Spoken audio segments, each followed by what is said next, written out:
Hello and welcome to New Jersey Politics with Laura Jones. I am Laura Jones and we are so glad to have you here. We are on location at the American Dream Mall in East Rutherford, New Jersey, where there is one big celebration underway. Mikey Sherrill became New Jersey's 57th governor. We have highlights from the inauguration, from her speech, as well as remarks from Lieutenant Governor Dale Caldwell and a number of those in attendance celebrating Mikey Sherrill as New Jersey's new governor. I, Mikey Sherrill, elected governor of the state of New Jersey, elected governor of the state of New Jersey, do solemnly promise and swear that I will support the Constitution of the United States I will support the Constitution of the United States and the Constitution of the state of New Jersey, and the Constitution of the state of New Jersey, and that I will bear true faith and allegiance to the same and that I will bear true faith and allegiance to the same and to the governments established in the United States and to the governments established in the United States and in this state under the authority of the people, and that I will diligently, faithfully, impartially, justly, and to the best of my knowledge and ability, execute the office in conformity with the powers delegated to me, and that I will, to the utmost of my skill and ability, promote the peace and prosperity and maintain the lawful rights of the state of New Jersey. So help me God. Congratulations, Governor. Mikey Sherrill took the oath of office, becoming New Jersey's 57th governor. The ceremony was held at the New Jersey Performing Arts Center in Newark, a break from decades of tradition, moving the inauguration out of Trenton and into the state's largest city. More than 2,000 people attended, including family, friends, elected officials, members of the state's congressional delegation, as well as the state's former governors, all gathered to witness the historic moment. I am incredibly honored to be standing before you as the 57th governor of the state of New Jersey. We enter 2026 commemorating our nation's 250th anniversary.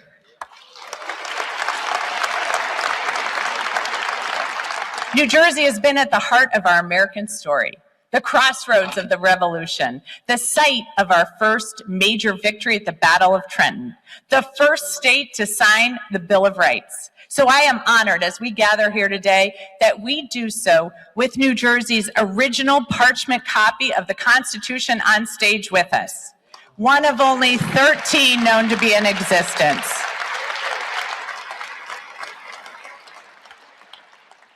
I wanted to take my oath on it. It's a little large.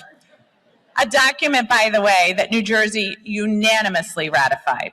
And like so many families, my American story did not begin that auspiciously. From what relatives have told me, it includes people fleeing a famine, others fleeing religious persecution, and even once they arrived here, the road to success was uneven.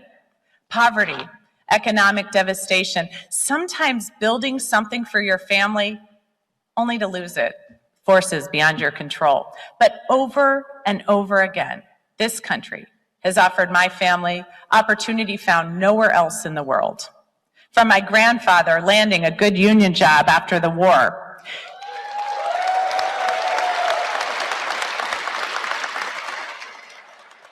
to my opportunities in the first class of women eligible for combat roles in the Navy, the American dream starts with opening a door. With an understanding that no matter who your parents are, where you're from, what religion you practice or ethnicity you claim, the doors to opportunity in this country should be open to everyone. So when I get asked, and I do get asked, was I surprised at the results of this election? I can honestly say no, not in the least, because I know New Jersey. Yes, we are loud and brash, and sometimes we tan like it's 1980. Our Giants, our Jets, and Eagles don't even claim our state as home despite our rabid devotion. There are an inordinate number of young men wearing chains here, including my two sons.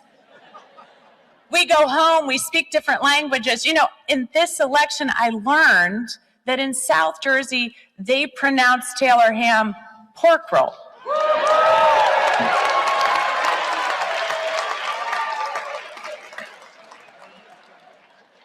But we all go home at night and we hug our kids and we worry about them. We worry about our parents. We worry about ourselves and our future. But because we live here, we refuse to give in to fear or despair. And I want you to know that I will be fighting for you. And I hope, New Jersey, you'll remember me when you open up your electric bill and it hasn't gone up by 20%. I can promise you it won't be because I waste your money on a ballroom at Drumthwacket. Let me tell you plainly what my administration stands for. Lowering cost, taking care of your kids, making government accountable to the people. Before even finishing her inaugural address, Governor Sherrill moved to deliver on a key campaign promise. So right now, yes, before I even begin this speech, finish this speech, sorry. Just making sure you were paying attention. I'm going to sign my first in a series of executive orders to declare a state of emergency on utility costs.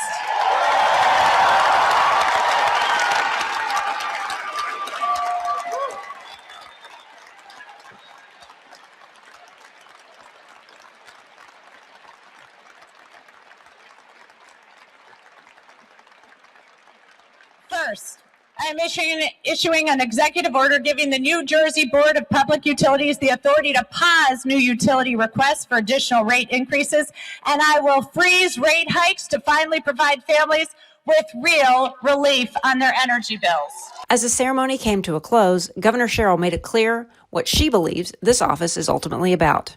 Protecting liberty, ensuring that power is not placed in the hands of a few, but rather that the universal rights of all New Jerseyans are protected.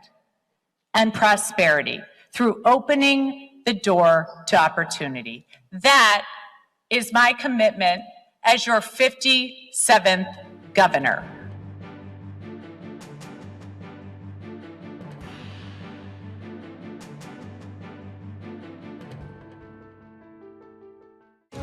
At AmeriHealth, we understand what's important to you.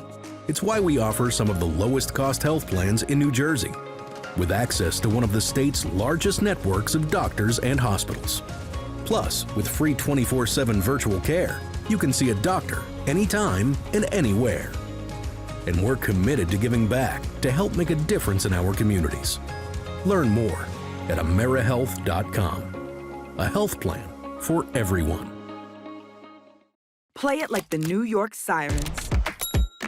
Live in the spotlight. Etch your name in lights. Embrace the noise. And when it calls you, turn it up. Get louder. Play it like they'll hear us everywhere. Because this is our team. New York Sirens. Play it big.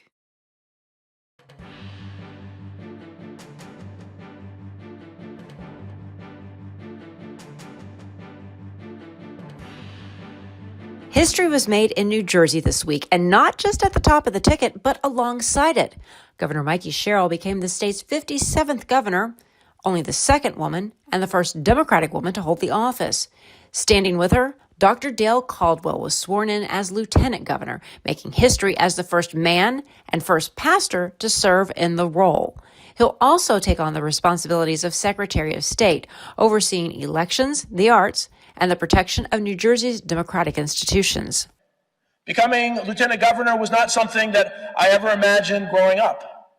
In fact, there was a time in our country's history when such a moment would not have been possible.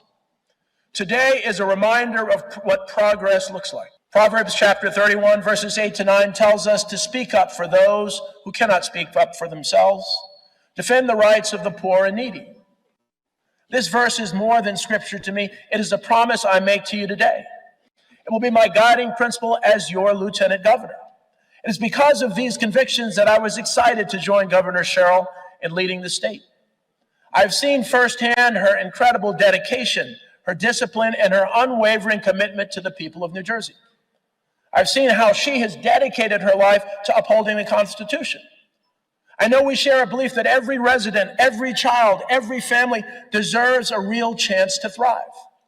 Together, we will work tirelessly to serve the state with integrity, with accountability and compassion. Once the swearing-in wrapped, the party didn't stop. The celebration moved from the New Jersey Performing Arts Center in Newark to the American Dream Mall in East Rutherford, where the governor's inaugural gala turned the space into what some were calling a ball at the mall. I am having a ball at the mall. That's where we caught up one-on-one with Lieutenant Governor Dale Caldwell. Well, you know, the inauguration today was just fantastic. Every part of it was good. The governor's speech was phenomenal. You know, the place was packed. It looked beautiful. It's really about bringing people together, whether Republicans or Democrats or independents. And so then we come here, we're celebrating. We want to work hard. We have big challenges. We also have to have fun doing it. And I hope people saw with Governor Sherrill, it's about fun, but it's about hard work.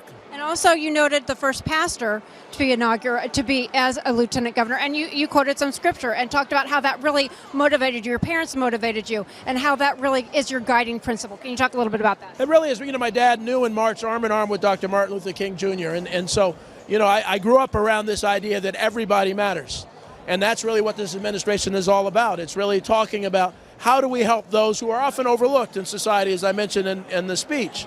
And so we're going to work together to do that, to make sure that everybody in New Jersey is living a more affordable, a more prosperous, and a life to experience all of the great New Jersey. As the festivities got underway, Governor Sherrill raised a glass to toast the evening. So we're going to offer a toast. I have to tell you, here's to every single person in New Jersey. Then she and her husband shared the first dance before the rest of the crowd joined in.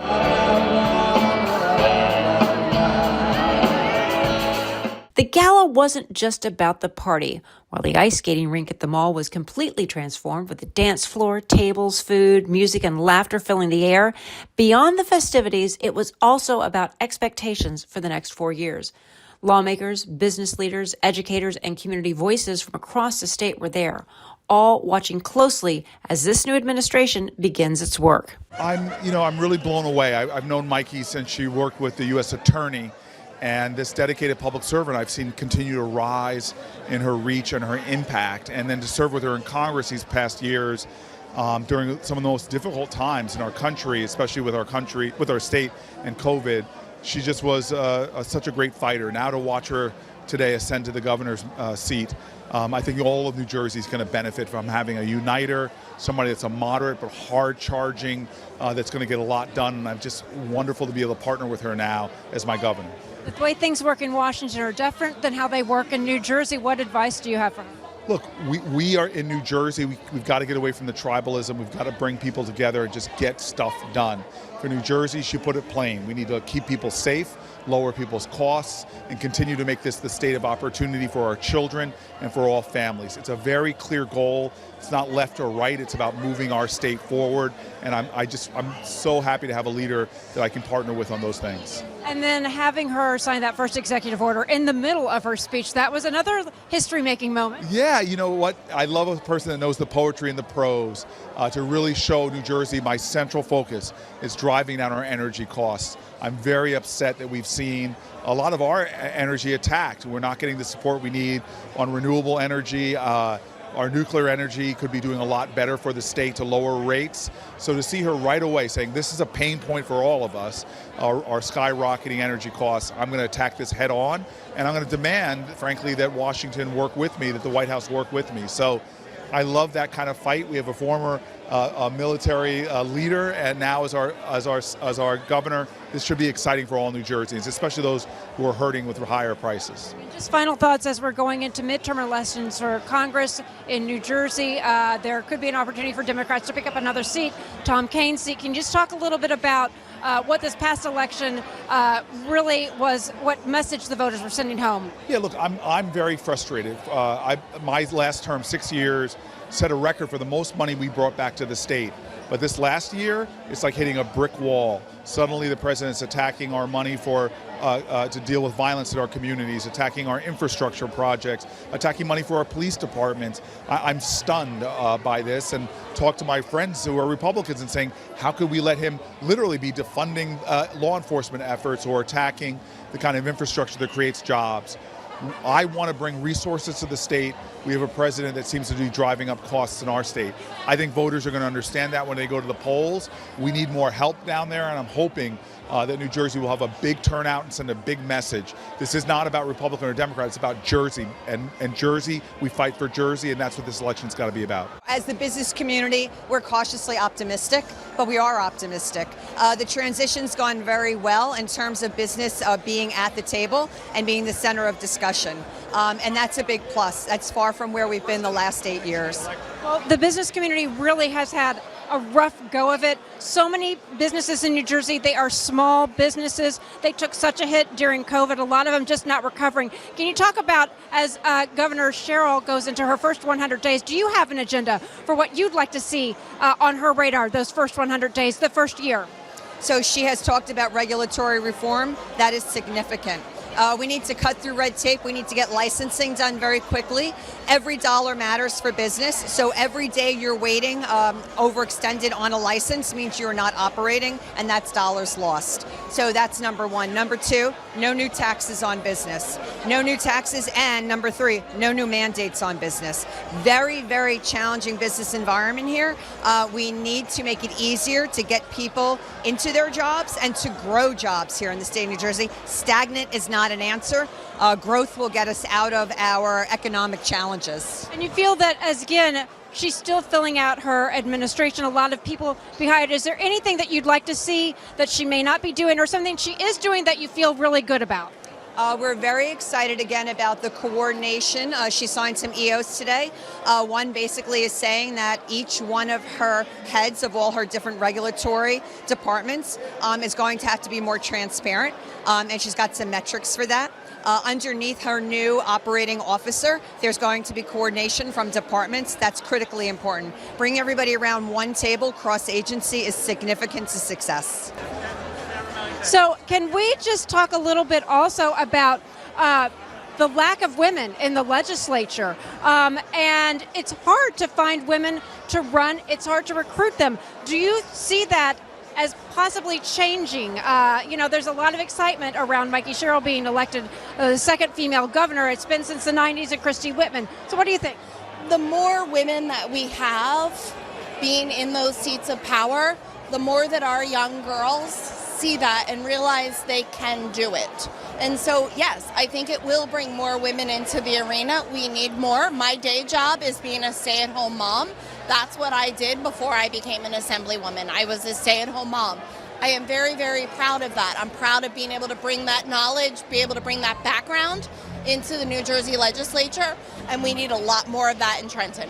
I think we saw a little of it today. She wants to fulfill the things she talked about, so she's focused on energy and the things that she said would be her day one priority. And I suspect there's going to be more attention to the things that she highlighted today, affordability and those issues. I think also that's going to be getting to know the ropes, right, of how to run the state government. And she's appointed a team. They all have to get to know each other and get to know what the governor's expectations are. So I think the early days are a lot of that.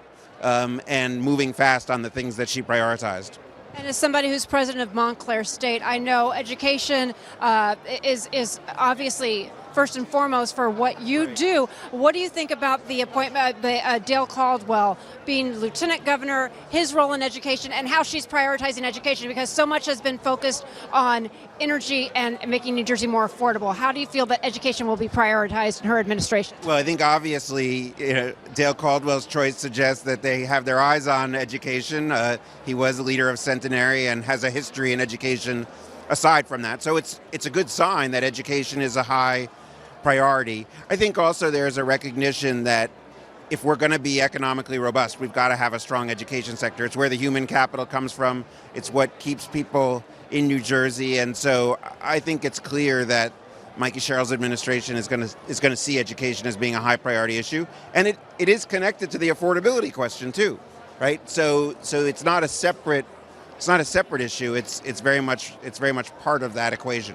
My first inaugural ball was my late stepfather, Richard J. Hughes, 1962 at the Armory in Trenton, and just about everyone since then. I remember Phil Murphy's first one was at the Asbury Park Convention Center where he bounded up the stage.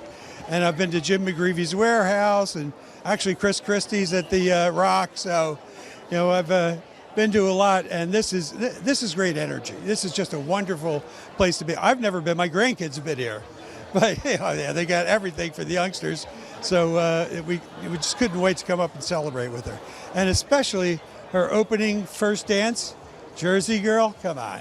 That's pure gold. I've been with Mikey Sherrill throughout the campaign trail. She's going to be a phenomenal governor. She always has a stellar track record in Congress. She's going to do the same exact thing as her governor, take care of affordability, take care of the people, take care of women's rights, and there's a whole list that she's going to take care of, and we have full confidence and we're all behind her. There's already, talk about that, well, not talk, we're in another election campaign, midterm elections are coming up. Can you talk about just her effect and especially in Hunterdon County, where Tom Kean Jr. is being challenged in the congressional midterm? Sure. Well, I think the record speaks for itself with this election. She brought the blue wave throughout the entire state. And I think she's going to do the same across the entire state as well, supporting candidates. I mean, she is literally engineered in a way to win. And she's going to do the same exact thing with candidates, give them sound advice and guidance. And that's exactly what we're going to do and help support that as well. Final thoughts just about the ball at the mall. The ball at the mall. I think it's wonderful. It's time to celebrate, it's time to reflect, and to look forward to what we're going to accomplish together.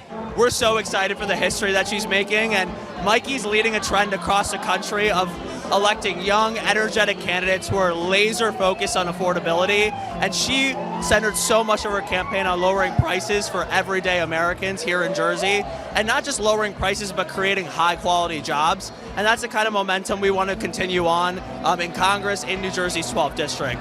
She's making history as someone who was a mom, a prosecutor, a Navy pilot. She's someone who showed that her life experience inside and outside of government gives her the strength to lead. And I think that's inspired so many candidates of all ages to also step up in our communities and continue the leadership here. I loved her speech. My favorite part was when the gentleman who led the Pledge of Allegiance started to walk away and she chased after him just to salute him and thank him. I thought that was such a wonderful, very warm engagement. What did you think when she had a little bit of a Jersey sass when she was talking about Taylor Ham Park? I loved it when she said to the rest of the country, "You're welcome." I thought it was absolutely wonderful, and she just seemed so natural up there. And she just seemed like she was making it up. I know they don't make it up as they go along, but it was very, very engaging.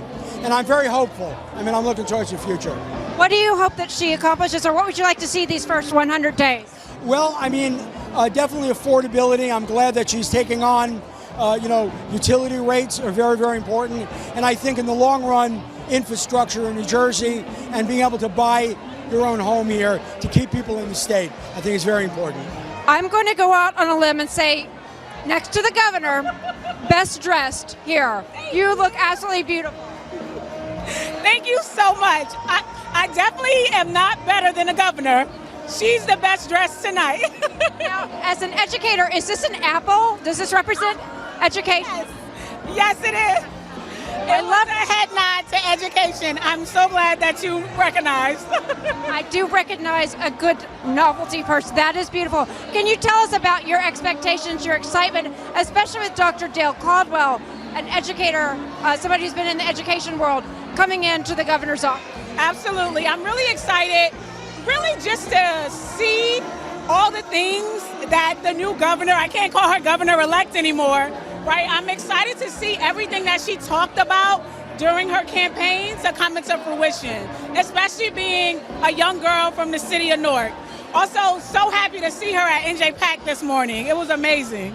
Well, that is on many levels. It's checking a lot of boxes, I imagine, for you. The education box, a woman, a Democrat in New Jersey. Can you talk about what type of message you hope that she's sending to young girls?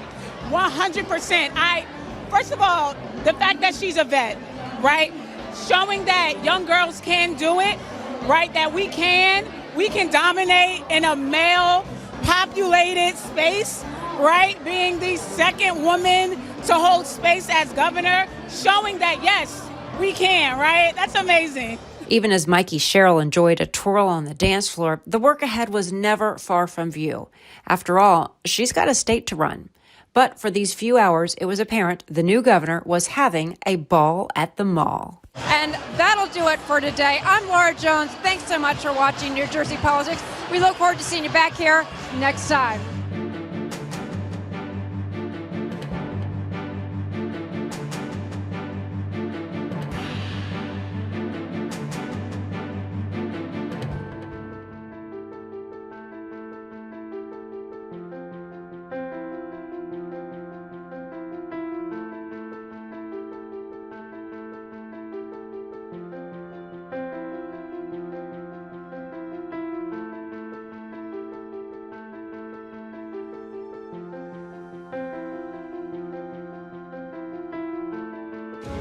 At AmeriHealth, we understand what's important to you. It's why we offer some of the lowest cost health plans in New Jersey, with access to one of the state's largest networks of doctors and hospitals.